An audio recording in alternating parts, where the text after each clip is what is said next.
Every so often, an event comes along so rare that it shocks us to our very core, combining entertainment, intricate knowledge, charisma, and devilishly good looks. Boring!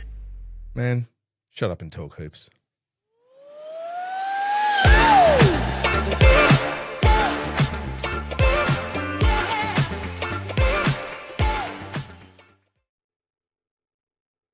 Yo! How's it going, bro? Old head hoops. We're back again. We're back again. Feels like forever. It does feel like forever. It feels like fucking forever.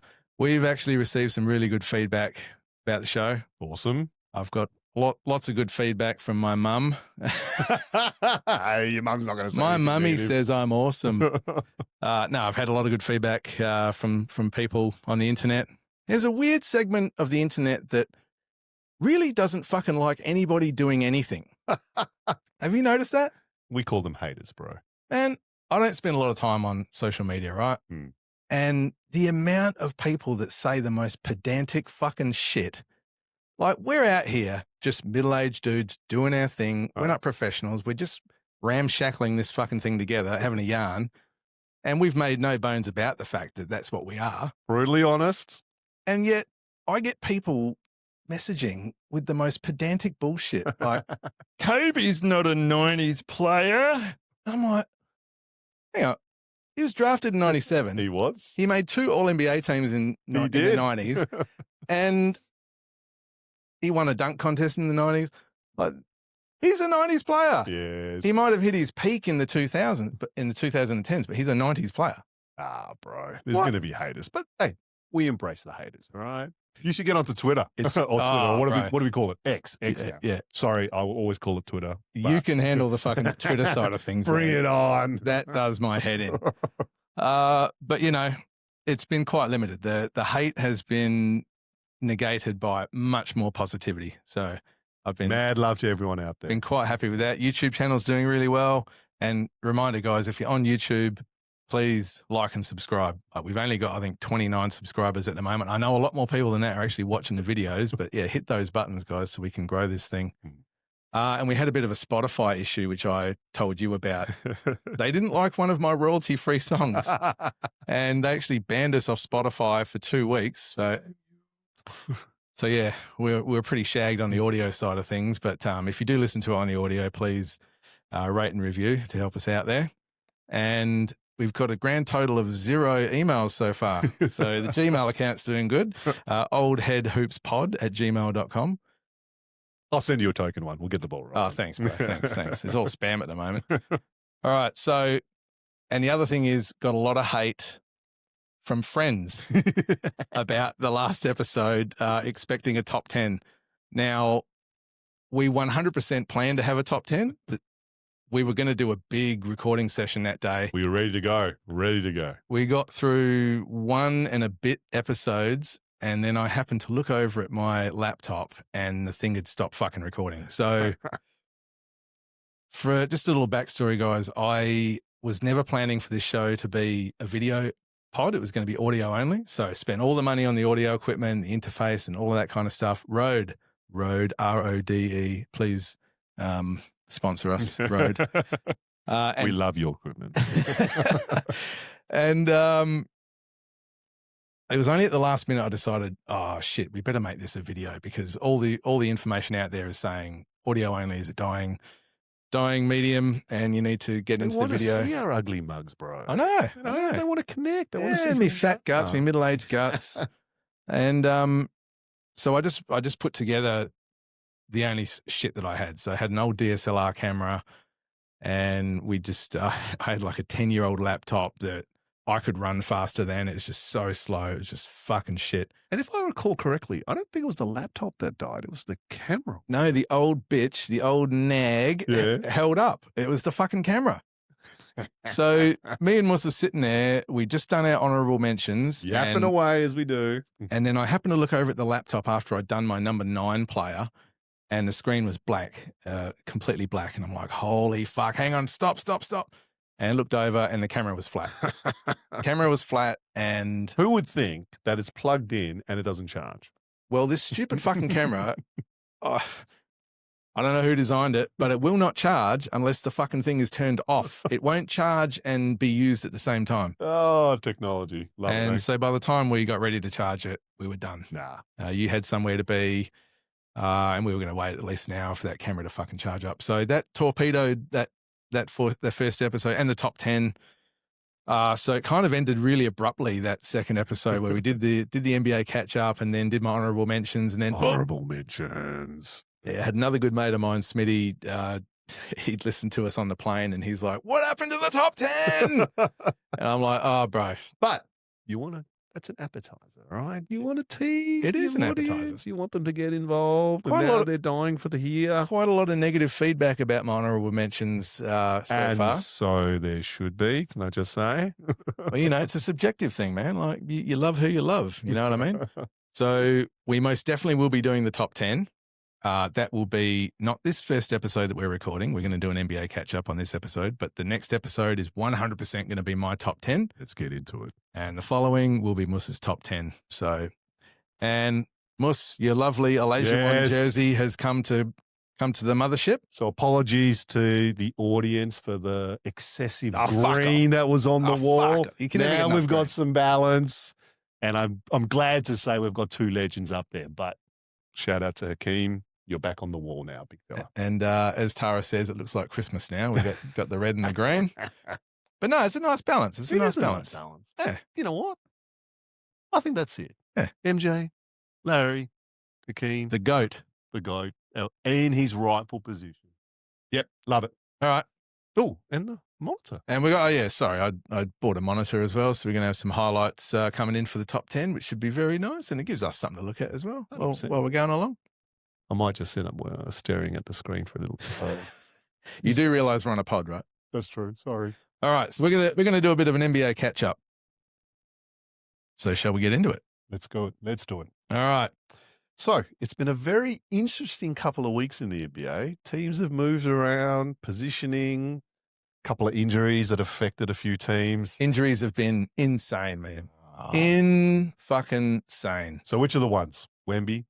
And they're not going to rush him back, so he'll be out for a little while. And Wemby's a calf, and you do not want to fuck around with a calf. We've seen what happens when people fuck around with calves. As old men, we know old men injuries. Yeah, man. Calves, don't fuck with them.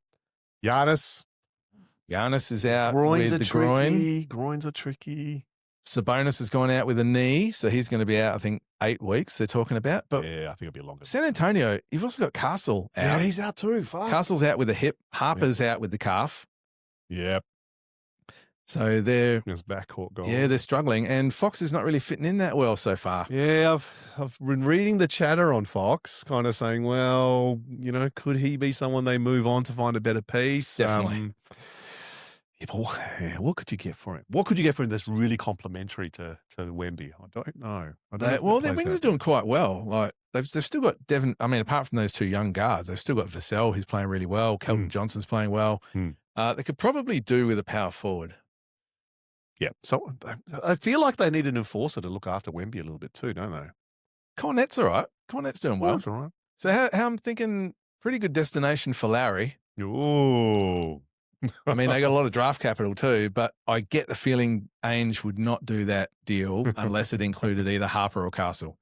And you can't give up either. I don't think you can do either No, one. you No. can't. And I can't see why Ainge would want Fox unless he's got another deal to on-sell him straight up. How many years has Fox got left on his contract? He just signed a new one. So that's what, 6 or 5? I think he's got this year, unless this is the first year of his extension, but he's either At 5. least 4 after this, Yeah. right? Yeah. So no. It's a lot of money, a lot of years. For a team like Utah, it's rebuilding. I just don't see it. I don't see it. Injuries. I've just got all my injury list here. You've got obviously Tatum's out. Cam Thomas is out with a hamstring. Bazelis has gone down with an ankle. Yeah, that one sucks. Jared Allen is out with a finger injury. Of course, Davis is still out with the calf. Kyrie with the knee. Aaron Gordon went down with the hammy. Just when he was lighting it up too. It was So he didn't play today. no, And No. we still lost to them. and you still like You said all we. right, all right. What is this we, fucking the royal we we. Yeah, no. And that game today was just incredible. It was just I was there even talking to Tara about it. She knows nothing about fucking basketball. And I'm just like, oh, this is the team number 2 and 3 in the West. And it looked like the second and third best team in the West. And this was going to be a real litmus test, this game. This was going to be the heir apparent to take on OKC and jockeying for that 2 spot in the West. And Jokic just took over, man. Jokic did Jokic things. He's Still the best player in the world. Eh? He's unstoppable. He's just unstoppable. The fucker doesn't play defense, though. There's nothing you can do with him. Yeah. And Jamal is playing really, really well. He's having his best season. So this is the thing with Denver, right? So obviously Gordon going to be a big loss for a little while, but when Jamal plays well, they are a true contender. When he's passive and he's not hitting his shot or not really, trying to push it, then it's all up to Jokic, because whilst Jokic is an absolute superstar and most probably can get you 50 wins, they don't get through the playoffs without Jamal playing well. Yep. He said in his post-game interview today that he hasn't been this healthy coming into a season probably in his whole career. He said he just had the whole off season to be able to actually work on his game, get the body in shape. It was about 3-4 years ago when he did his knee. And, knees, you take at least a season to get over. Then he needs a proper preseason. So he's about right, yeah? Yeah, and with I think the Olympics... yeah, he was shit at the Olympics. Yeah, well, he was carrying injuries, so... Yeah. So full disclosure, I would have been watching that game, but I was caught up with Wobble State Champs. Very intense, if anyone knows what happens in the community basketball space. But my son's playing in that tournament at the moment, and I'm trying to watch the NBA while watching my son play. And yeah, the looks I got from my son, so I put the phone down. Unbelievable, mate. Where's your priorities? I know. Children come and go. He's going to move out one day. The NBA is never going to move out. I know. Right? Unbelievable. But yeah, that game today, I mean, Houston got KD in specifically for this moment. The closer. Yeah, the big scoring. So him and Şengün only combined for 27. Reed Shepherd outscored the both of them. Which, silver lining, loving his development. But you're not expecting him to top score in a game against Denver. Yeah. That should be KD. And Amen Thompson played well, 22 points, great defense. Oh, man, his defense is something to watch. I never really considered defense a highlight, but oh man, he is worth watching. He uses his full athletic ability to be a menace on the defensive end. His hands are crazy. His hands are crazy. He's got the length, but he's a dog. It's that I don't think I've seen too many players with his quick lateral movement being able to move from one side to the other side and just lock down. He's got the length, he's got the speed, he's got the leaping ability. He's probably the best defensive player in the league right now. Well, that was another question I was going to ask you, just a tangent, and probably one of 10,000 tangents today. If Wemby doesn't reach the 65-game threshold, which he probably won't, and I fucking hate this, man. I hate this. I know. And okay, so full disclosure, we don't want to be, forecasting an injury that's going to limit someone playing the game. So we hate that, right? We're not comfortable with that. But in reality, go on. I don't even think now with this calf, I don't think he's got a chance of reaching 65. So I just don't think he's going to get there. Say calf minimum 2, and that's a very light calf. 3 most probably to be safe, and you would know they're going to be conservative with him. So what's that? You're allowed to miss 17 games, all right? 17? Yeah. I'm bad at maths. 82 minus 65 is 17. Yep. That's pretty much like, 4 weeks of basketball? Say a month. He misses a month, and he's going to miss at least 3. Mm. And this is only one injury. And I know. We talked about this last time. Well, he didn't break a leg at least. No, but fucking thank God for that. It's the injuries that are going to limit his impact. And the thing is also, he's got to be confident in the calf too, right? Yeah. So, that's the whole thing. My question to you, if he's not qualified, who wins Defensive Player of the Year? Well, Eamon's got to be right up there. I mean, I'm not saying absolute daylight, but what he does on the defensive side of the court and his ability to disrupt and lock down, name me another player who can do it as well as him. A lot of the other players that could rival him if they were healthy, Jaren Jackson, AD, they're both not a fucking chance. Correct. Either games played or... AD's fat.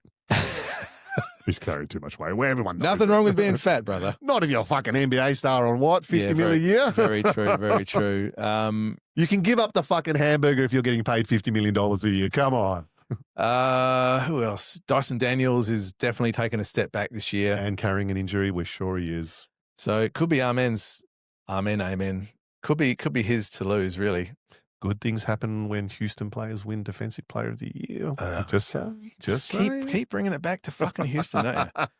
But when you think about it, man, it just seems like a real blight on the NBA for Wemby to have no Defensive Player of the Year award so far in his career. Yeah. This is only year 3, though. Yeah. He should have still won last year. Yeah. Yeah, he should have. So Evan Mobley is Defensive Player of the Year and Wemby is not. I know. That makes no sense when you think about it, right? Because the one thing I say, and I'm piggybacking this off Bill Simmons. Bill Simmons, my man. We Bill do Simmons. love you, Bill. We love Bill Simmons. He likes to talk about people looking back at the history books in 20 or 30 years from now. People that didn't watch this era. And the awards, as much as you agree with them or not, are a pretty good snapshot of what happened that season, who was dominating, who. So our snapshot of last year is that Evan Mobley was the best defensive player. Yeah, that's and quite shit. Obviously it was Wemby. Yeah, that's shit. This shit. game's played thing seemed like a good idea when it came in, but now in practice, I'm looking at it and I'm like, I don't know about this. Yeah. So, okay, let's flip it then. So you need to take into account the number of games because we were talking about same with MVP and all the other awards, and I don't know what the number is. 65 must probably. No, I'm going to take it back. I'm going to go hard. Fuck it. You need to play. Oh. You need to be on the court because if you're not on the court, how can you justify your statistical body of work against someone who was on the court and was able to do it for the entire season or close to the entire season? So Malcolm Brogdon deserved Rookie of the Year over Joel Embiid. Did he? Yeah, okay. All right. And I'm pretty sure, this is without any research at all, so don't at me. Pretty sure Patrick Ewing won Rookie of the Year with only 50 games. Pretty sure he only played 50 games. I think you're close to that, if maybe up close to 60, but yeah. So I know. But it feels like a flash in the pan. What? So can you win Rookie of the Year playing only 30 games? Clearly not. Okay, so maybe it's half. You need to play a minimum of half. That seems fair. If somebody demonstrates to me only playing half the games that they are the best in that particular category, then they deserve it. All right, I'm going to backtrack. Not that I do this often. Again. That does make sense. All right, I'll give you that one. You old bastard. And, if we keep giving these awards to players that don't really deserve them, a lot of the salaries now are tied into awards. Cavs could end up paying Evan Mobley another fucking $50 million on his contract just because he won that award the year that Wemby wasn't eligible. There are ridiculous salaries out there. Okay, you know what? This actually falls into my hate of longevity stats too. So I'll give you that one. That helps. Oh, shit, I thought we were going to go on a LeBron tangent then. I nearly opened the door to that, but I didn't. That's a Oh. whole episode in itself. You know that. Oh, bro. I just wanted to touch on another one of the league trends apart from injuries is the amount of fucking scorers in the NBA now. Now, I mentioned that we have 6 30-point scorers in the league so far. Unheard of. It's just crazy. You remember back in the 90s, it was Jordan and that was it. It was Jordan and the next player was around 27. It was a good 3 points difference. And I mean, the year that Barkley won the MVP, what was that, 93, he only averaged 25. I know. But it was an MVP season, though. It was. Clyde Drexler's biggest season was 25 points a game. Yep. I mean, we're just not, it's just crazy. 6 30-point scorers. Now, okay. Is it because they're more efficient? And I don't think the stats necessarily show that. So is it just scoring is just generally easier? Pace is up. They play faster. Pace is up. Yeah. It's all pace and 3-point. Yeah. The prevalence of the 3-point shot. Yeah. Yeah. So scoring as well. I mean, fucking Houston's averaging 124 points a game. They don't shoot that many threes. It's great. They're last. They're last in the league in 3-point shooting. If I'm not wrong, are they second or first in 3-point efficiency though? Ooh, I have to go back and check my notes. I think they're put an asterisk next to that, but I think they're very high on 3-point efficiency. We'll get into that in another segment, but I think you might be right. I think they might be last in attempts, but first in percentage. Yeah. We'll see how that went after today. We'll see. Did KD miss a lot of shots? KD and Şengün got fucking blanketed, man. They were just smothering them. See, my concern with that, if Denver can do that, what can OKC do against? Well, the thing, when I looked at that game today, Denver's got a fair bit of roster continuity. They do have some extra players in there, but their core is pretty well settled.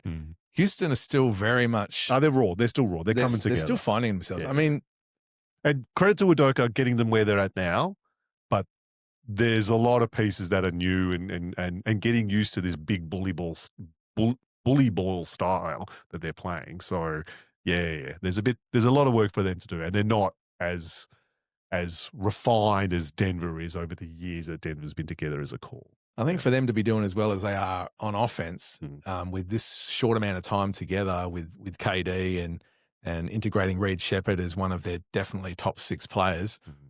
And Tari Eason's out as well. So I looked at today's game as a fair litmus test, but also it was a bit weird. No Gordon. And obviously Houston don't have a point guard. Quick tangent. Kyrie most probably is gettable. Do you pull the trigger with whatever assets you've got, and there'll be untradeable ones clearly, but Houston's on the verge? Do you stay the journey? Or if Kyrie's available, do you go in all in and get him? GM Clay. What does GM Clay do with the Houston roster? I think he changes their offense too much. I don't think for the worse though, bro. I don't know, man. I like the way Shepherd's playing. I like the way Amen Thompson's playing. Granted, it's probably not going to translate into winning right now. So if you're looking to win right now, yeah, bring Kyrie in, put Reed Shepherd on the bench, but it all depends on what they have to give up to get him. Yeah. So there's most probably 3 or 4 players on that roster that are untradeable. They've got Dallas's draft pick. They do. Not this year. I think it's next year, or it could even be the following year. Anyway, they can give back their draft pick, which is probably going to be Dallas needs quite a juicy draft pick, and Van Vliet's expiring, and maybe like Tari Eason or something.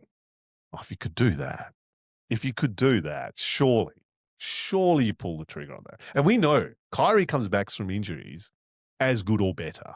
He's not a player who carries, he's come back from his other injuries before, and he's, come back as a fucking superstar. And what is he, 33? 33. A lot of this is going to depend on the new regime in Dallas and what they think of their team. How far away do they think they are? Yeah, so look, it's Cooper's team. We know that. Cooper, AD, and Kyrie have not played together at all. For them, you think they want to see what that threesome can do. But at the same time, if you're Houston and you think that this roster's good enough to get over OKC, and not good enough to get OKC, but you need the glaring hole's the point guard, right? That's the glaring hole in their roster. If you can bring in someone like Kyrie and he is Kyrie, then, mate, I don't think it's a fait accompli, but you've got to really explore that to the point that you've got something on the table and you're like, okay, do we do it or not? I think, a lot of this gets shaken out at the trade deadline. Teams have got a really good chance of seeing where they're at. Are we truly a championship contender? And Dallas is going to have to look themselves in the mirror and go, are we going to be able to salvage this season? Which 100% they should just fucking tank it. I haven't understood the whole dual timeline thing. Just hand it over to Cooper. When has a team ever been able to survive and get to the promised land running the dual timeline? It makes no sense. Yeah. Pick a lane and fucking run with it. Definitely not. All right, now that we've gone on a bit of a tangent, shall we get back on track? Okay. All right, so we talked, and there were some teams and players we wanted to sort of look at. And then I thought to myself, well, how about we just frame this a little bit differently? So I'm sure a lot of our listeners would have seen the most amazing basketball movie of all time, White Men Can't Jump. Don't you know that men can't jump? No, we definitely can't. And it's very well known that Woody Harrelson was actually a real bowler. So give him mad props. The boy can play. Woody Harrelson is a great player. So when he's up on screen playing, It looks completely believable. Now, what about Wesley? Completely. Now, Wesley, Not so much. he's got that little fucking high dribble looking like a fucking... So, they had to recut a lot of his basketball footage because he was so unnatural on the basketball. And there's a lot of it's in slow motion. And which credit to the fucking post-production crew. They did it well. looks fucking awesome. he, by first accounts, it looks like he can play. Yeah. But then ballers have a look at it and just go, look at that high loose dribble, and his shooting style is just this is the shit I saw awkward as today fuck. at Under 11's playing. This fucking shit. Yeah, and he looks like a newborn giraffe out there on the court, and it's just so weird, man. But everything else about him is just amazing. In the movie. Like his trash talking, his acting. He's the right guy for the role. 100%. Just can't play fucking basketball. So I thought, being a retro-based old heads pod, wouldn't it be cool if we had a segment called Woody or Wesley? And let's just clarify, this is the original White Men Can't Jump from 1991. I know they've remade the movie. I have watched it. It's all right. Hang your head in shame. Hang your fucking head in shame, man. I'm getting weak in my old age. I don't know, man. You're just watching it for the kids or something. I don't know what you're doing. Just trying to stay hip. Might have been bored one night. You'd have to be really fucking bored to watch that, man. Jesus Christ. So we're going to go Woody or Wesley. So if we say Woody, it means he's a baller. He's a baller. I absolutely believe in this team or this player in this situation. I don't think it's smoke and mirrors. If you say it's Wesley, we know it's bullshit. We know it's a house of cards. It's going to come crumbling down any minute. 100%. All right. So with that in mind, let's talk about everybody's favorite team, the LA Lakers. Wait, I need some clarification here. LA Lakers with LeBron or without LeBron? Well, or the roster as it is. I today. mean, he's only played one game. So fuck, have you seen the shit on ESPN with him coming out playing one fucking game? Jesus Christ, like the Messiah's risen from the dead. I think he was like a plus a billion. Played. What did he play? He scored 11 points. 11 points, 10. He nearly got a triple double. So credit to him, he nearly got a triple double. He did well. Look, I don't want to be too much of a hater. No. So look, we hate with love and respect, but at the same time, we hate. The amount of king worship for this 41-year-old player, whose team was playing very, very well without him. Even without some of their stars along the way too, right? Yeah. All right. So excuse me while I read here. So the Lakers are 11-4. They're fourth in the West and first in the Pacific. Who even fucking cares about divisions anymore? When I saw they were first in the Pacific, I was just like, the what? You said, why do they even... No, anyway. Who the fuck cares about the Pacific division? But they're first. Yeah, so fourth in the West, 11-4. Not too bad. I don't think people expected that. Nah, not with LeBron out. Without LeBron. I don't think LeBron even expected that, though. Well, so the Lakers have clearly lifted with Luka and Reeves this season. I mean, it's all been based around them. However, Luka with the preseason, training with the team, trimmed down a little bit. Looks like he's very motivated. He looks super aggressive, He man. does. Super aggressive. You're a Luka lover, aren't you? Or a Luka liker. Look, I do like. I know you don't. I appreciate his skill set, but what I love about him is not the whole ISO ball. Just he plays the fucking game at his own pace. It's like slow motion, and no one can fucking stop him. You can't. I mean, the finals, when Dallas made the finals, that was a big turnaround for me with Luka. Like, I'd always hated just the bullshit that goes along with Luka, you know, with the refs. And Drives me fucking crazy. Like, it really drives me crazy. But his command of the game in that finals, and he'd get the defender on his hip and kind of get into the middle of the lane, and it was either he'd put up a shot or he'd have the lob. Yeah. And that lob threat is just such a dangerous part of his game. But his overall just like chess mastery of that game was just, I was just like, holy fuck, man. He's actually pretty good, man. This guy is pretty fucking good. It does feel like he's playing 4D chess when he's out there. Look, and he can shoot. And I don't know if you saw his footage when he was in Europe as a 15, 16, 17-year-old. I've never seen anything. Oh, we got to get some of those highlights. But he was a 15, 16-year-old playing in Euro Men's League and not just holding his own. He was doing this same shit on the fucking Euro. And no disrespect to the EuroLeague. I love watching EuroLeague highlights, and they play the game the way I love watching it. But a kid of that age being able to do that and then translating that to the NBA where they're far more athletic defenders and everything else, man, give Luka his props. Now, my problem with Luka, the ball dominant guards, and there's a lot of them in the NBA, he is the most ball dominant. And if you can't play off Luka, I'm not sure you can play with Luka. So this comes to the LeBron issue. It's going to be very interesting, man. Now, if LeBron is comfortable in accepting a role on that team where the ball is not in his hands 99% of the time, and to me, I can see him slotting into a powered forward sort of position. Going in there, locking down that role, playing in the post. For fuck's sake, the guy's 6'9", built like a brick shithouse. Karl Malone size and weight. If he goes down into the low post and they feed him in there and then play off through the low post, back out to Luka and swing it around, mate, they could be very dangerous. Very dangerous. It's going to be interesting, man. It's going to be really interesting. So Doncic leads the league in scoring. He's averaging 34 and change. How many assists has he got? What's he averaging assists? He's at 35, 9 and 9. I mean, I round, but he's at 35, 9 and 9, which is pretty crazy. 3 40-point games to start the year. Only Wilt has ever done that before. So extrapolate this for the whole season. That's an MVP season, right? Has to be. Over the Joker. Okay, that's a whole pod in itself. The Joker is averaging 29 and leading the league in rebounding and assists. What's Denver's record? They were 10-3 today, so they're now 11-3.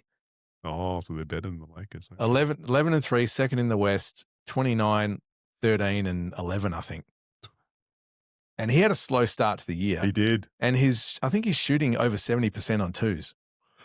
He's out of control, man. Somehow he's gotten better this year. Somehow. So I wouldn't put Luka ahead of him, but Luka is definitely a solid number 2.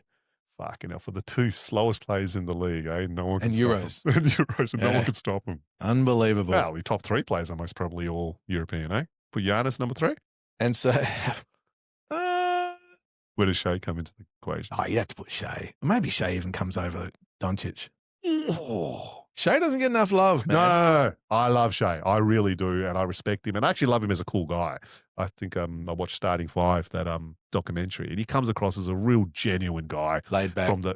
But also, he had to battle to get where he got to, and, Canada's not really a basketball country and everything else. Probably a lot more competitive than people think too. Like as far as the fire. Yeah, he's a dog. He kind of comes across as like a little bit goofy in the interviews and that. But you see the OKC just don't give a shit. They just have fun all the time. But nah, there's a dog there. There really is. All right. Is he better than Luka? Let's go back to the Lakers. What about Reeves? I like Reeves. Reeves is averaging 28, 8 assists and 5 boards, shooting 49%. Not great. True shooting is 49, which is not great.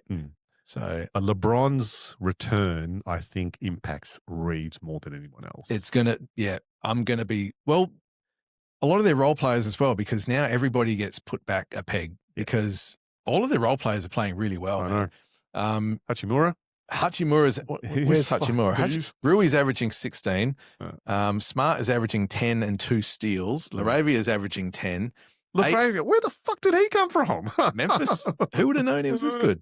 And then DeAndre Ayton is averaging 16 and 8 in 30 minutes and playing good defense. And okay, so in all fairness to DeAndre, everyone said he was a bust and fucking had to get out of Phoenix and everything else. But if you can catch a lob and you're playing with Luka, you can fucking score. I don't think he's a bust. I think he's always had the talent. He just really struggles with motivation. Okay, bust may be too hard a word, but as a number 1 pick. Yeah.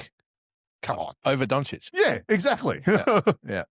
So that was Ayton. Actually, Marvin Bagley. The Lakers have the 1 and 7 pick from 1 and 5. Was it 5 or 7? I thought it was 7. Luka might have been 3 and then swapped for Trae Young, who was 5. That's right. Yeah. So yeah, the number 1 and 5 pick, a number 1 and 3 pick in the draft. No excuses. And they got him for nothing. Typical Lakers move, hey. What else have we got to say about the Lakers? So the bench is playing really well. How's Bronny playing? Oh, fuck. What do you reckon might happen to Bronny after LeBron leaves or doesn't get another contract offer from the Lakers? Why would the Lakers keep him? Like, why? I know they're giving him a 3-year contract. as you said, and I'm just going to put all my LeBron hate aside, if he is willing to be the third guy and just be a crazy facilitator, just be a Magic Johnson, just go out and get 18 points with 10 to 12 assists, amazing leadership, and he can move the ball. He knows what he's doing, man. Man, his IQ's off the charts. We know that. Yeah, so if he can play that role and he embraces that role and they can get him for 25 to 30 mil for another, say, 3 years, he can play the way he's playing in that facilitator role till he's 45. Easy. Takes the pressure off him. And if he can do that, I would have just a huge, immense amount of respect. But I doubt that he can do it. So here's the thing. If he wants to win, that's the pathway to the championship. Yeah. If he wants to continue to be the man and his ego is so big that the fucking king crown, he can't fucking just put that to one side and hand over the keys to the kingdom to Luka to run the show, they will get found out in the playoffs. No matter what their record is during the regular season, they will get found out. And it's funny because there are all these hypothetical things being thrown around about possible destinations for LeBron if he chose to leave the Lakers or they fucked him off. As you said, I think his best chance to win is in LA. 100%. If he embraces the role. So that power forward facilitator role, like when Magic Johnson got old and started playing that power forward, point forward, that rebounding facilitator from the low post, if he embraces that role, 2-3 years he can play on and they'll get another chance. Yeah. And he can, to be fair, he can play that role better than Magic. 100%. Because he's got more athleticism and he's got more scoring ability. Yeah, it's going to be really interesting. But you'd think on the sidelines all this time, he would have seen his Lakers get out to an 11-3 start, Reeves and Doncic both averaging over 30, and all the bench playing amazing. And you'd think the wheels would be turning, the cogs would be turning in that fucking king-size brain of his, right? And so if he's chasing the ghost, he's chasing MJ6, right?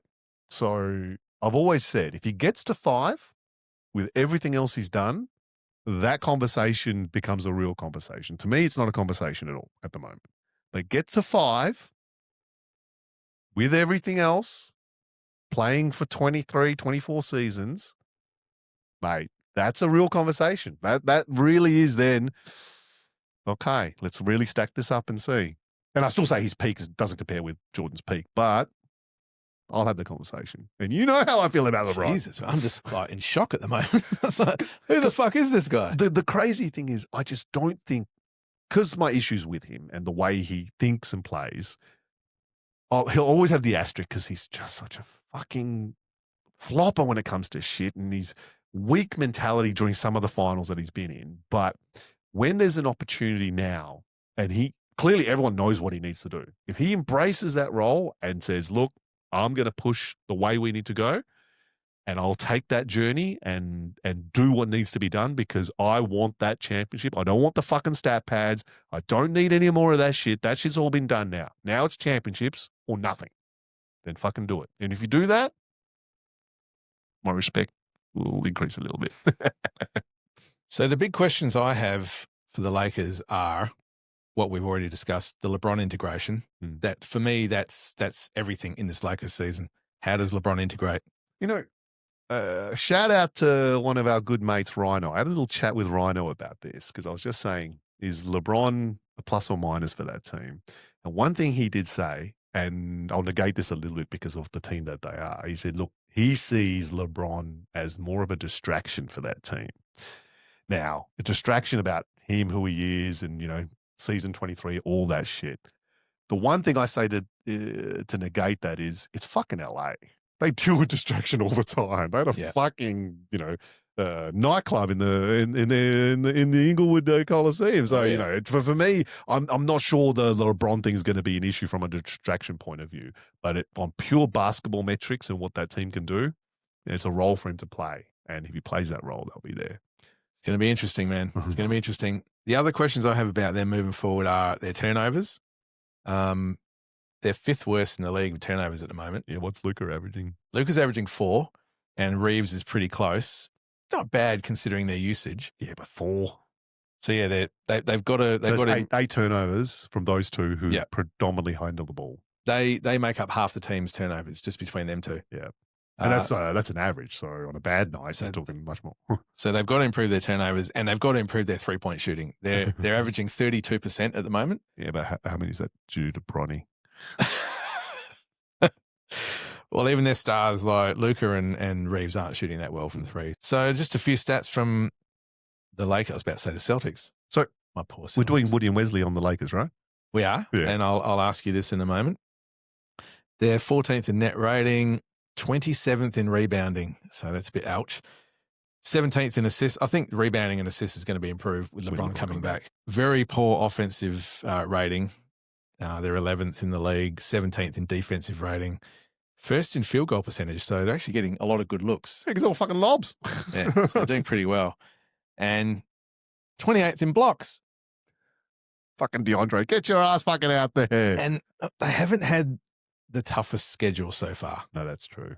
They really haven't. They've beaten up on shit teams. Just looking at some of the teams, they played Utah. They got Utah again. So they played Utah, New Orleans, Charlotte, Memphis, Sacramento twice, Portland twice, Phoenix twice, and Dallas. So they haven't exactly played a murderer's row yet. They've got a lot of questions in my mind. I'm not 100% sold. That sounds like you're going to say it's a... With all that in mind, is the Lakers start to the season for you a Woody or a Wesley? Wesley. Even though I like him. You're a fucking hater. You're a dead set fucking hater. Yep, guilty as charged. Am I allowed offensive? I knew you were going to do that. Pull the fucking picket fence out of your ass, way. All right, man. If I had to go one... Bro, I'm going Woody. I like... Okay, you can go Woody, but we want to revisit this in another month. Yeah, they're not a convincing Woody. Okay. They're not a convincing Woody. So on the barometer scale, they're Woody. Not Yeah, they're about a 65% Woody. I must admit, my Wesley is just, left of center, right of center, left of center. Yeah. And not too bad. Not too bad. Yep. All right, who we got next? Let's get on to Detroit. All right. Man, and I love Cade.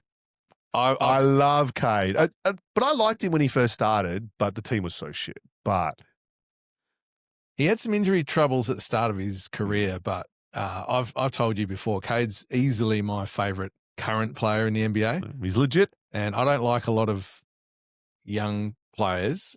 I want to. Hater.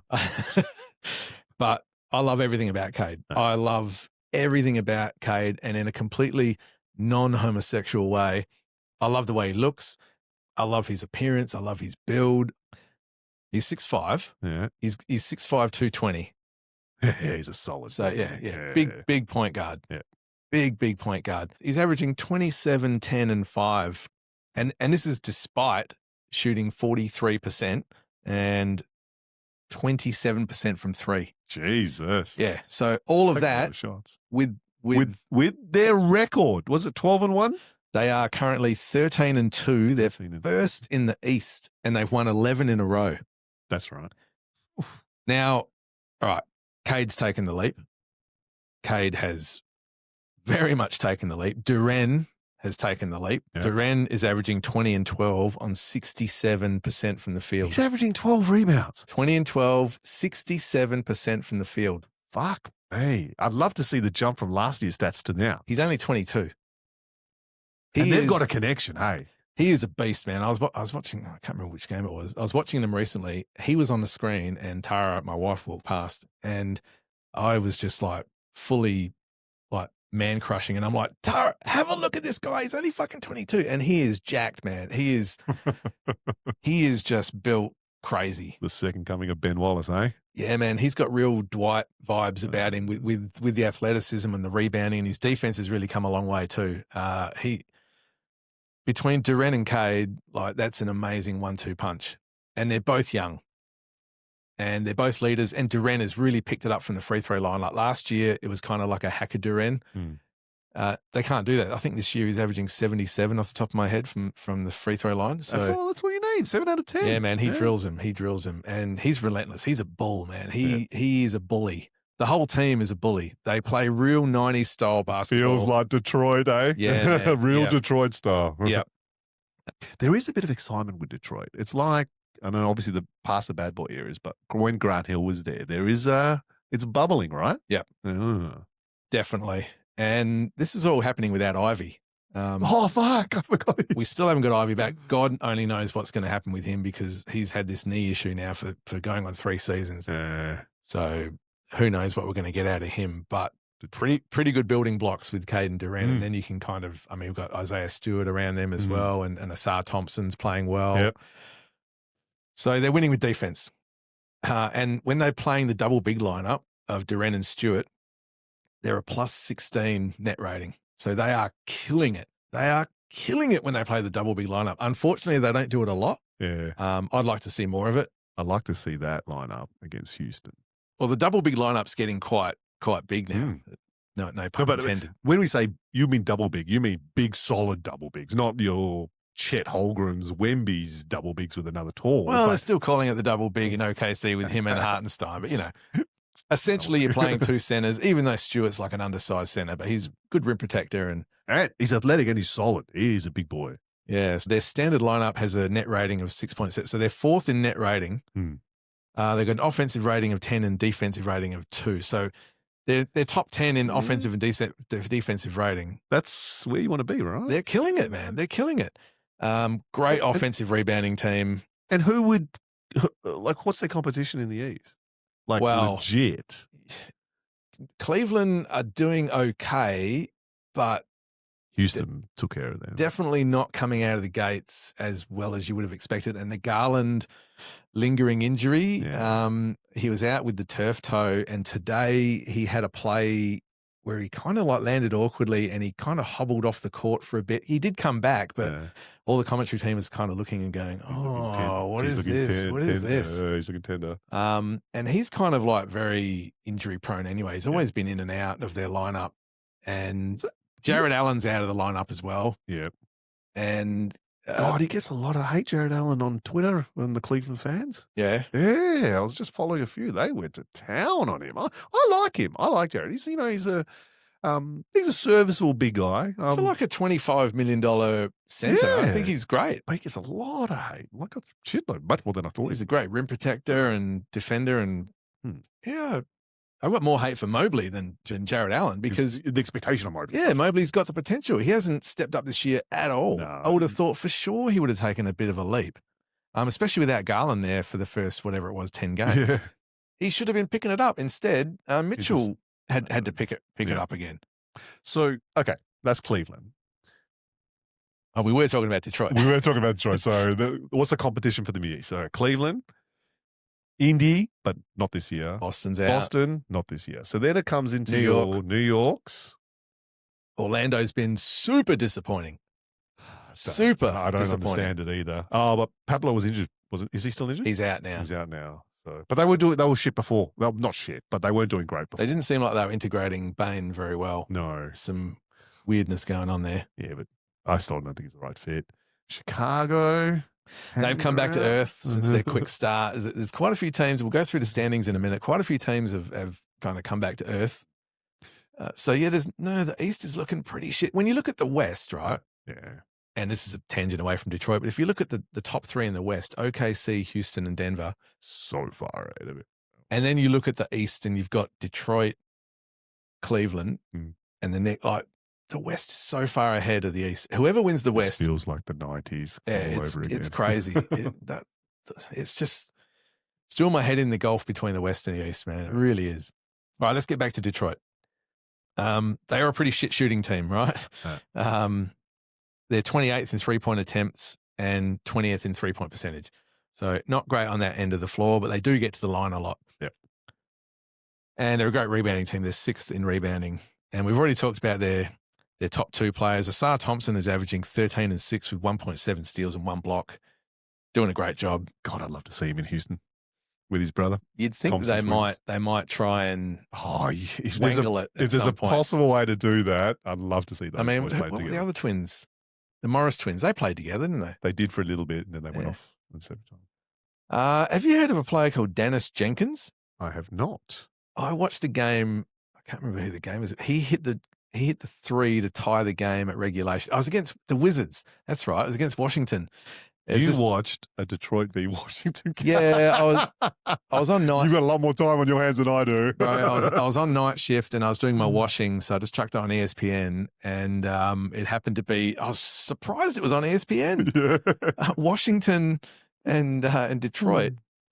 They were playing shit for about the first 3.5 quarters, and then Cade just took over in the fourth, just took over, and then little Dennis Jenkins hit a three.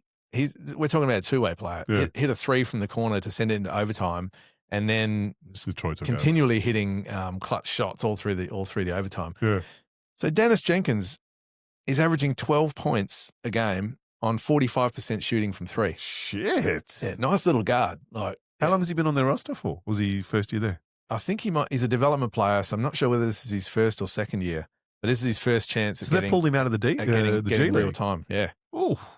So you know what? You great need to get pickup. lucky with that sort of stuff, right? Or just have a good scouting team. Or have a good scout. But yeah, so lucky and scout, put them both together. But the more players you can bring in that you don't have to rely on trading or draft, mate, that's how you build a decent roster, right? Normally it's Miami picking up motherfuckers like that.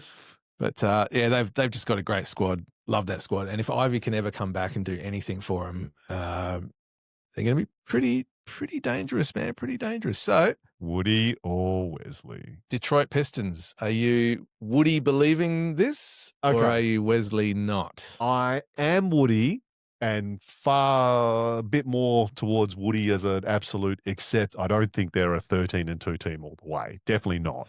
But I think there's 50 wins in this team.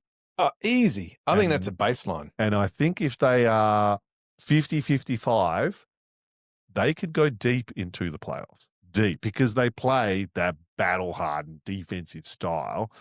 And I'm not going to deny Cade. I think this is the year Cade's going to show everyone I'm here and I'm here to play. So, yeah, I'm Woody. With the team structured like that, man, all they need to do is keep the game close, and then they've got Cade. Because Cade is killing it in the clutch, and he's a closer, and he can score any way he fucking wants or get his teammates involved. Yeah. And that's how they're doing it. So when I look at a team and I think about sustainability, I look at the defensive and the rebounding metrics, because if you have a hot month offensively, you know, you're going to come back down to it. You can win some games, and it's a bit of house of cards stuff going on. Yeah. They are killing it on the boards, and they're killing it on defense. And I see that as sustainable. And they've got a star in Cade, and they're 13-2 with Cade not really shooting the ball that well, and without Ivy having played. I didn't realize that. I didn't realize his percentages are not that good. So I'm going as strong as a fucking Woody. You can see my Woody right now. It is. He is barring up. It's lifting up my notes. I'm Woody all the way on this fucking team. I love them. I love Cade. I love Duran. I think they're going to be awesome. They've got role players that are killing it. And I'd love to revisit this at the end of the season, see where they end up. And I think they're going to win 55 games. I think they're going to 55 must probably get some second in the East. Man. I think they're going to finish tops. You don't reckon Cleveland's got 60 in them? No, not this season. Not with Garland and New York's too flaky for me, and Orlando's way too flaky for me. Yeah. Mate, they could finish top of the East. and don't forget they got their reps last year in the playoffs against New York. So and they played them well. I just think they're primed. I think Cade's primed. He's 23, 24 now. He's ready. He's ready to lead the team, going full Woody. Do it now before Boston and Indiana get their rosters back, eh? Exactly, man. Exactly. All right. Fuck, we're an hour in. And we haven't even got... You talk too much. I talk too much. Motherfuck you. All right, let's Woody or Wesley some players here.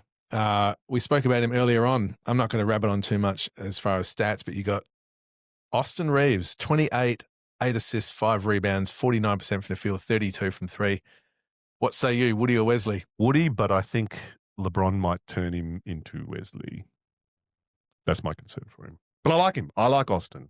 There's a bit of a dog in him, and I like the aggression he plays with. So he's got a lot of tools, man. Yeah. He's really good ball handler, really good ball handler, much better than I thought he was going to be. Not bad on defense.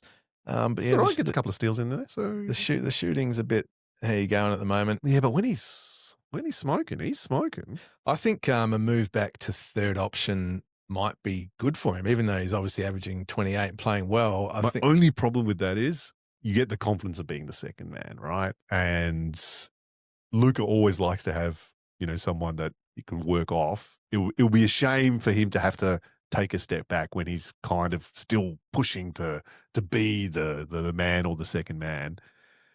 And I think this is such a Lakers thing that they would do. If they end up trading him somewhere where he could just be the man, I reckon Woody all the way. you remember when he was a free agent, it was either 1 or 2 seasons ago, and San Antonio chose not to throw the bag at him when they had a bag available? Yeah. What the fuck? Imagine him when next to Wemby, eh? What the fuck? Yeah. I mean, a lot of teams really should be kicking themselves up the arse Yeah, well, they could have for not throwing a bag at him.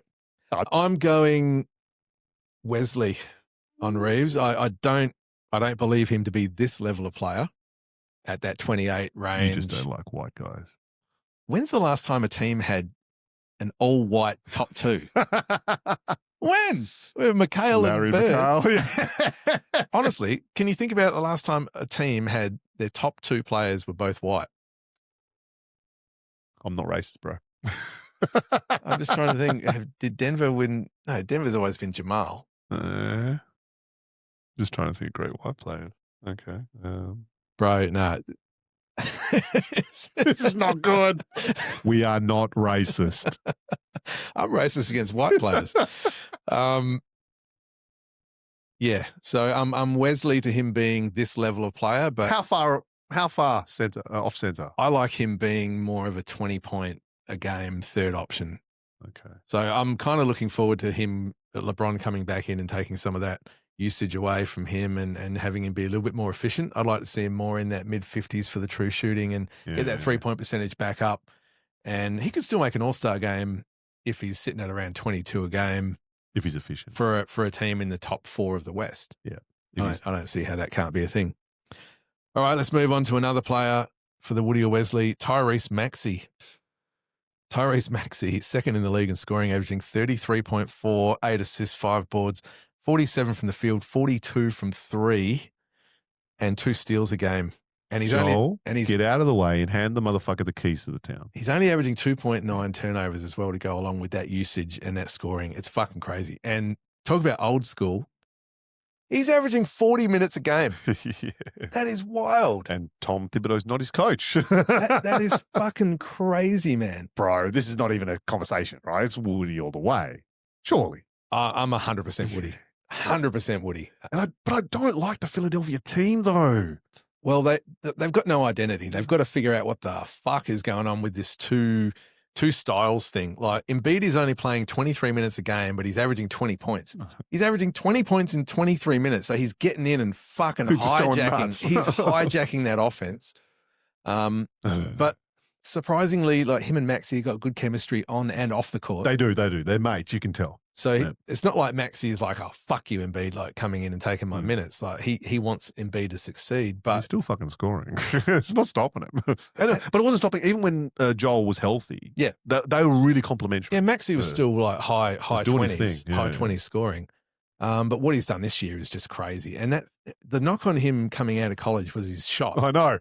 And now ever since he's been in the NBA, he's nailed his shot. He's just turned into an elite shot maker. I'm a little bit concerned about the size of their backcourt because Maxey is generously listed at 6'3". VJ is 6'4". Can jump like a motherfucker, though. Yeah, but it's quite a small backcourt. But, he can hold his own on defense. So, yeah, we're both definite Woodies. Yeah. So that was an easy one.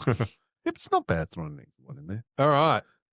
How about Joshua, not Warwick, Giddey?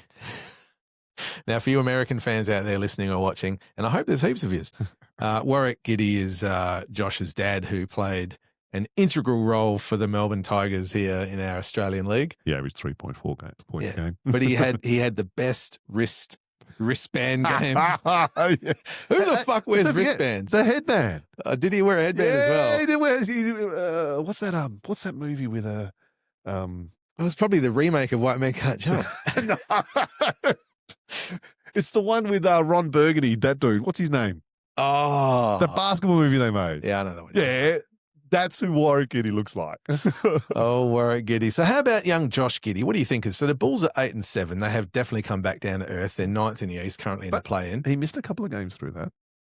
So his season stats are 21, 10, and 10 on 46% from the field and 37 from 3. Not too bad. He's very serviceable. He's currently at a 30% usage rate and averaging nearly 4 turnovers a game. He does have the ball in his hand a lot. Fuck, 4. Now, that's a lot. Before you do your Woody or Wesley for Josh Giddy, let me just throw this interesting wrinkle into it. Kobe White missed all of the season bar the last 2 games. Yeah. Now, in the 2 games since Kobe White has come back, he's averaging 26 points a game and nearly 8 assists. Jesus Christ. Kobe White. Jesus Christ. So what about Josh's start was about him having a higher usage without Kobe White there? And is he going to regress now back to the mean without getting that usage and being the number 1 option on offense? That has to factor into the Woody or Wesley. Because this is the problem he had in OKC, right? Yep. They never denied his talent. No, not at all. But he needs the ball. Now, fuck, I didn't realize Kobe was playing that well. Since he's been back. But it's only been 2 games. So Josh got off this major hot start. And you can't take the ball with him just over after 2 games of Kobe coming back. But Kobe's a quality player, though. Ooh. Could they coexist and flourish?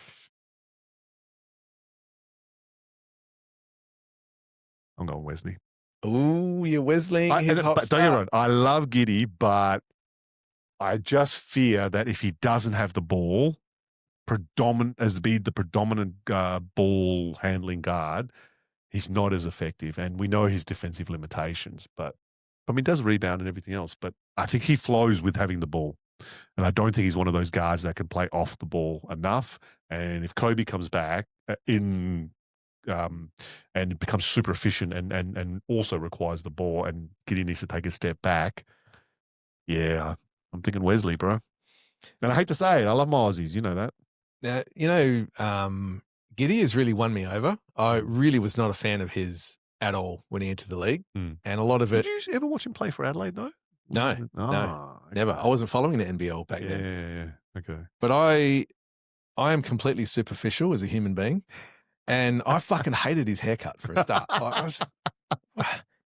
I still fucking hate it. Wear the headband like your dad or do something. I don't know. But you know he'd look fucking weird if he cut it short and shaved his head, though. Just do something, man, because that's not a good look. It's not a good look. Bring the man bun back. And just from an aesthetic standpoint, I didn't like his game either. I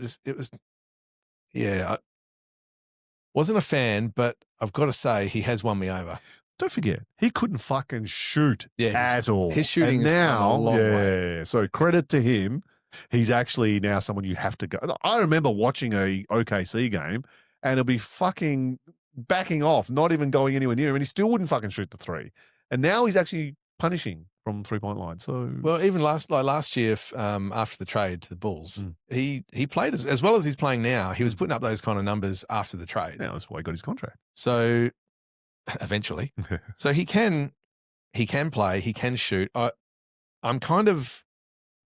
I'm woodying the fact that he's actually a good NBA player. Yep. I'm Wesleying the fact that I don't believe this start. I think it's just because of the usage. Clay, you just fucking sat on the fan. I've sat on the fence for fucking just about every. I invented this shit, and I'm just fucking straddling the fence the whole way. My balls are sitting on the fence. All right, no, I'll give a definitive. I'm going Woody. I'm going Woody. I think with this new, we're going to revisit this list at the end of the season. Right? I think with this format, I think he's going to be an all-star this year. Ooh, with hope so. The international thing. Yeah. And of course he will. He makes the international side. Surely. I think from here, even with Kobe White back, I can't see him dipping below being 18 to 20, 8 and 8.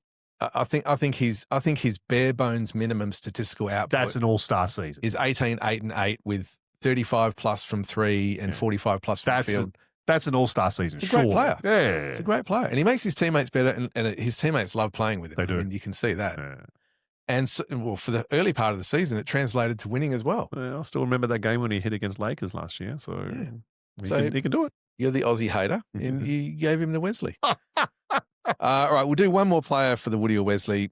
Your Houston Rockets, young Reed Shepherd. He's averaging 12.5 points, 3 boards, 2.5 assists a game, 49 from the field, 47 from 3, and only 1 turnover a game. Yeah. So his minutes have gone up from 12 a game last year to 23. So he's obviously got a lot more trust from MA this year. And he's earned it. I'm sure MA's made him earn it. And I said to you earlier on, today's game, he was there for all of the clutch time. So he's trusted. He's trusted. Now, what I was saying to you earlier as well, his defensive rating is the same as last year. So he's still not playing good defense, but his offensive rating has come leaps and bounds from last year. His net rating was negative 2.7 last year, and it's a plus 10.6 this year. That is massive. That's a big jump. That is massive. Mad raps to your ship. And it shows. It shows on the court. Yeah. He looked really good today, man. And he's looked good all season. He has. So, Woody or Wesley?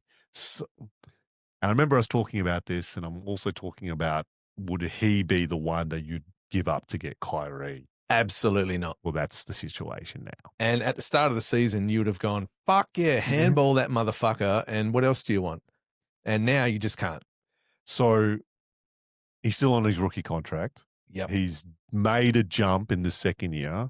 He's got the confidence of the coach, and he's got the confidence in his shot. I've seen him now do sidestep threes and drive and pull up and everything else, and it looks sweet. It does look like it's really comfortable for him.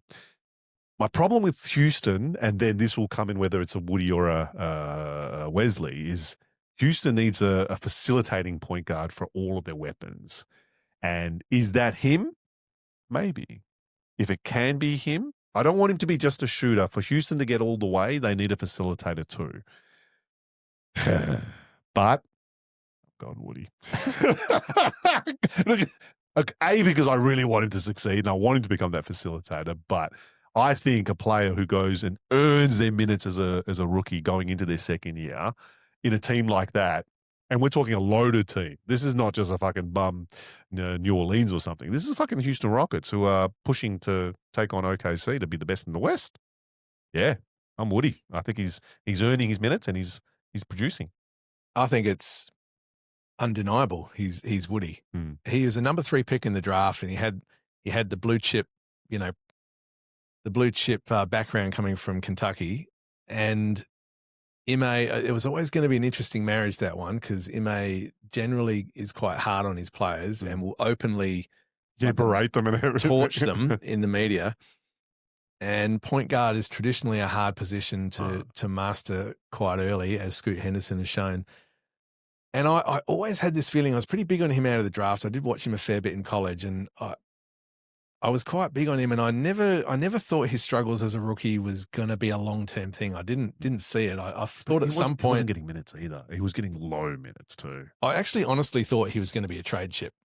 Yeah, well, before the start of this season, and not that I would have thought Kyrie was going to be available. When they started talking about Kyrie being available, I remember I was saying to you straight away, Ship's got to be part of that trade, and I would give him up. Now, not so much. Yeah, I'm Woody all the way. Woody all the way. Interestingly, I reckon, you remember back in the day when they shortened the 3-point line, and I think Steve Kerr averaged 50% from the field and 50 from 3 the first year that it came in. I think Shepherd can do the same thing with the 3-point line the way it is. At some point in the next couple of years, I think he's going to be a 50-50 guy. You know who he reminds me of? There's a bit of... You're going to say a white guy? I am going to say a white guy. Mark Price. Yeah. There's a Mark Price likeness about him. That really quick release, sweet shot, and he's white. But it feels like that if he becomes the facilitator like Mike Price, gets the assists up to 6-7 with the minutes he's getting. Van Fleet, sorry, buddy. We're shipping you out. I guess the Van Fleet question is going to be the next big one to come. Well, Van Fleet's what, 32? Yeah, well, I mean, they do have a kind of an older timeline. But yeah, that'll be interesting. 32 coming off. I mean, it never hurts to have more weapons and options. No, and you most probably could say, coming into next season, depending on what happens this year, You could give Shep the start and Van Fleet to get his game back and let them compete. And, but credit to Van Fleet, in a 7-game series, Western Conference Finals against OKC, nothing competes to having a good veteran point guard. Is Shep there yet? No. So, you know what? They can work together. If it works, why not? See how we go. Mm. We're going to get to a little section just for shout-outs. Do you have anything on your mind as far as teams or players that you want to bring up that I haven't brought up so far? I was going to mention Detroit, but you stole my thunder with that. But I think that we had a good conversation with that. A shout-out, but in a weird sort of way. I want to talk about Indiana. Mm.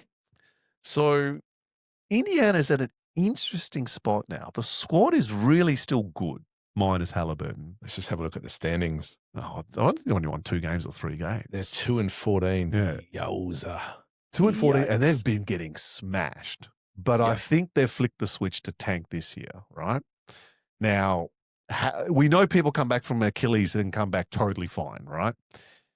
They could be scary good if they keep this roster together. Halliburton comes back next year and they get a decent draft pick. Someone like a Boozer. If they get a Interesting top 4 fit. pick, The way things are going now, record-wise, well, if it plays out all the according way, to record. so all the way. And you know what? Chances are, if they finish at the bottom of the East, or very close to the bottom of the East, they get a top 4, top 5. But if they get someone like a Boozer into that squad, Halliburton coming back, mate, don't win a fucking another game for the rest of the season, Indiana. Yeah. Siakam, enjoy your fucking holiday early. Just do what you got to do. But look at it. At the moment, they're missing Neesmith. Yep. Toppin has just gone out. Oh, what happened to him? Let's have a look at my injury report. Jesus, is there anyone in the NBA who's not injured? I know. This whole page is full of fucking injuries, man. So Halliburton with the Achilles. Toppin is getting foot surgery. So he's going to be out for the a year. long time. Out for the year. Neesmith is probably out for another month or more with the knee. Don't rush him. Their center Jackson is out with a hammy and Furphy out with an ankle. Furphy, you could have gotten minutes this year. I know. I thought he was going to actually do something this year with some minutes, but yeah, so they're fucked. They are gonna be one of the bottom 4 teams. Yeah, and they will get to the bottom as quickly as possible. It's pretty much Siakam, Nembhard, and nothing. Yep, they've got nothing. So what they did last year in that playoff run, and I think people got to put that into perspective. The comebacks that they had, the wins that they got on buzzer beaters that Halliburton facilitated and everything else. The only real missing piece is Miles Turner from that squad that they have together, even though everyone's injured. So bring that back next year with everyone healthy, full preseason, Halliburton back to his best, which I think he will get to, and add a top 4 draft pick to that. That's top of the East material. Yeah.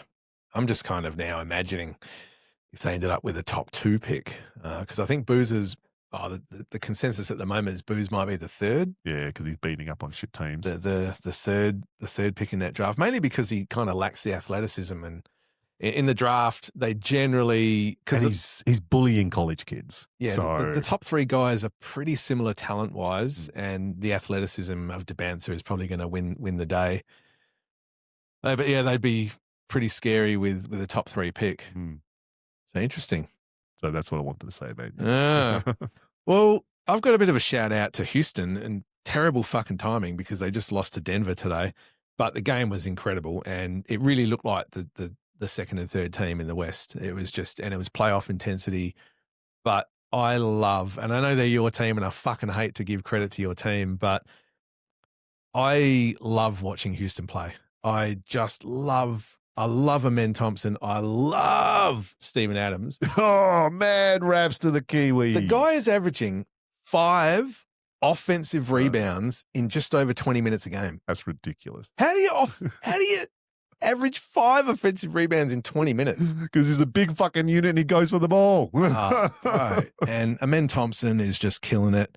So Thompson's averaging 17, 6, and 5, 20% shooting from 3. We're not going to go there. But he doesn't even need to shoot them on that team, though. But his defense. I mean, if it's not going to be Wemby, I want it to be him. Agreed. For the Defensive Player of the Year. And the Big Turk. Şengün. Yep, Şengün has definitely taken that hero. There's 2 plays where he's dribbled the court, pretty much the full court. One, I think he had Giannis on him and just dribbled past him, through him, and then got him into the post and backed him down and just caught the score. Centers aren't supposed to be able to do that. What is he on? He's averaging 23, 10, and 7. And he's just killing it. He's got so much confidence. I love his passing. You should have. I encourage everybody to look at the highlight from today. He dove on the floor. The ball was. Amen Thompson tapped the ball away from a defender. An offensive player. Tapped it away, and it was kind of in contest. Yeah. Şengün dove on the floor, picked it up, and whilst laying down, threw it over his head to Reed Shepherd for a dunk. And the pass went more than half court. It's like a 2/3 of the court. Jesus, this is advanced bonus style. Lying on the ground over his head to Shepherd for a dunk. Like, he is doing unbelievable things, man. And second coming of Jokic. I actually think his post game, his footwork, and his spin might be one of the best in the league. His spin looks out of control. It does, but he's always in control. But he's in control. And it's so weird to watch because he's like this fucking like Tasmanian devil whirling dervish. He just fucking spins, but he's always on balance. It's the fucking footwork. Yeah, his footwork is elite. And he does that 1 foot fucking Dirk shit all the time too, when he goes into the keyway, spins in and just holds 1 foot in the air. He's not going to travel and just puts up a little fucking layup. And he's got this weird, like sometimes he'll spin and then do a push shot, like a one-handed push shot, like a shot put. Yeah. And it's just effective. Yeah. He is just a crazy post player. Interesting thing I want to say about Şengün. I didn't even realize this until today. Did you realize that Şengün was drafted by OKC? What? He was drafted by Oklahoma and then traded to the Rockets for 2 future firsts. And do you know what they did with those 2 future firsts? No. Packaged them together for Ousmane Dieng. Shit. So OKC had Şengün. Talk about the riches for the rich, right? If that was just crazy, but good for Houston. Good for you. I'm not complaining. Yeah, they knew what they were doing. They targeted Şengün and were doing everything they could to trade up in that draft. Yeah. And they knew that he wasn't. I think they had the 23rd pick that year, and they knew he wasn't going to get that far. So they were like calling everybody, and finally, because he was supposed to go in the top 10, but he slipped a little bit. And once he started sliding, they made their calls and they sniffed it out and got their guy. And one other thing about Houston that I really love, they play with the big boys. Yep. It's bully ball. You know? Big lineup. We will hurt you. We will bully you down low. We'll post you up. We'll out rebound you. That, you know me, I love defensive ball. I love big boys playing big. Yeah. They're the number 1 rated offense and they're 7th in defense, 2nd in net rating behind OKC. They're killing it. They're killing it. That sounds like championship numbers to me. Could be. They're the number 1 offensive rebounding team, obviously. They're just a crazy team. Love watching them play. They've got to get wins against OKC and Denver, though. They've got to start getting those notches on their belt. So they kind of tick all the boxes, man. Like, KD is averaging 25 a game. Didn't play well today, but I don't see that being a long-term thing. So they've got the elite scoring from the wing in KD, obviously with, You know what they do really well? That's exactly what they needed from last year's team to this year's team. They needed a closer. They needed wing scoring. They get KD. Now you look at it and say that they're missing a point guard. Now, is that Shep? Awesome. And if Shep develops into that point guard, awesome. But if not, I don't put it past them that they don't get that whole field. Well, they've remained a great defensive team despite losing Brooks and replacing him with KD. But if you think about the way their offensive efficiency has changed, they've taken out Jalen Green and Brooks, who were just madmen, as effective and consistent as me on the offensive end, and they replaced them with KD, probably the most efficient scorer of all time. Yeah. So it's no surprise to me that they're number 1 in offensive rating, and they haven't really dropped off at all on the defensive end, and they're the best rebounding team in the league. Yeah.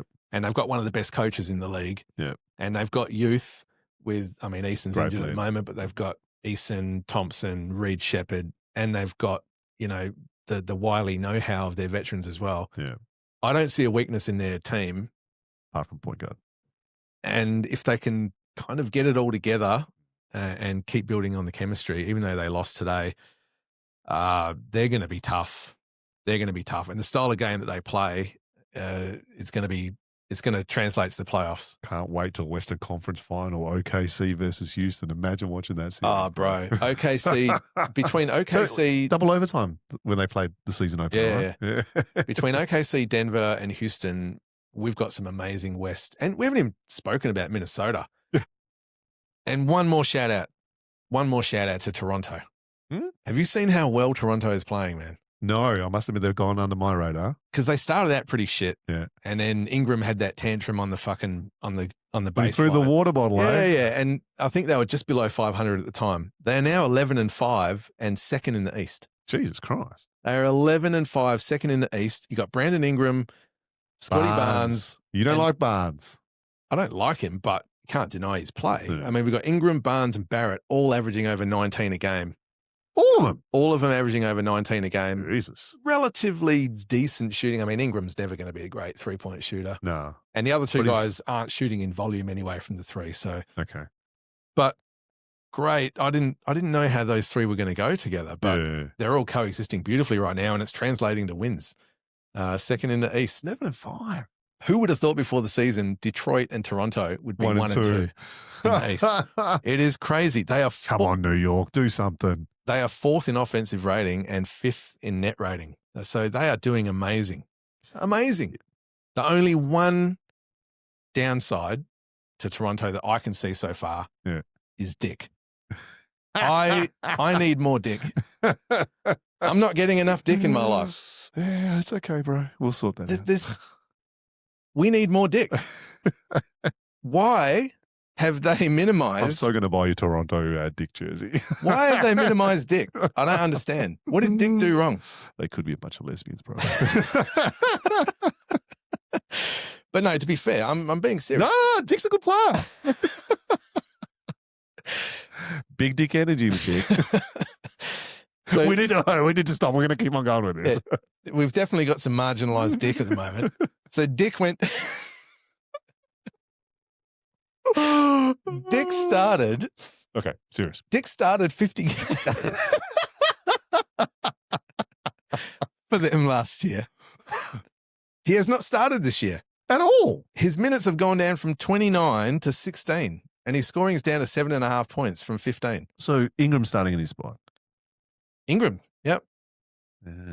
So they've completely thrown out the Dick. No more Dick. They've decided they don't need Dick. Poor Dick. Poor Dick. Sounds a bit. You got to take care of your Dick. You got to give Dick what it needs. You do. Otherwise, you're going to have an unhappy Dick. We don't want that. On that note, how about we call it there? All right, man. It was a good one. It was a good one. Absolutely, bro. Until next time. Mad love. All right. Adios. All right, old heads and young heads alike. Thank you very, very much for tuning in with us for another episode of Old Head Hoops. Please, pretty please, help us with the show. Help us spread the word. If you're on video format, please like and subscribe. If you're on audio format, please rate and review wherever you have the opportunity to do so. And word of mouth means a hell of a lot. So tell your family, your friends, your loved ones, anybody who loves hoops, anybody who loves retro hoops, and anybody who loves the weird and wonderful tangents that me and Mus love to go on. So we would also love to hear from you guys. We would love to interact. We would also love to have some mailbag episodes moving forward. So please get in contact with us on our Gmail account, which is all one word, oldheadhoopspod@gmail.com. oldheadhoopspod@gmail.com. We'll definitely respond. And we also have an Instagram account. So we're at oldheadhoopspod. We have an X account, and we're at oldheadhoops. And we have a Facebook page at Old Head Hoops. Just type in Old Head Hoops on any of these socials. You should be able to find us. So thank you very, very much once again, and we will see you next time.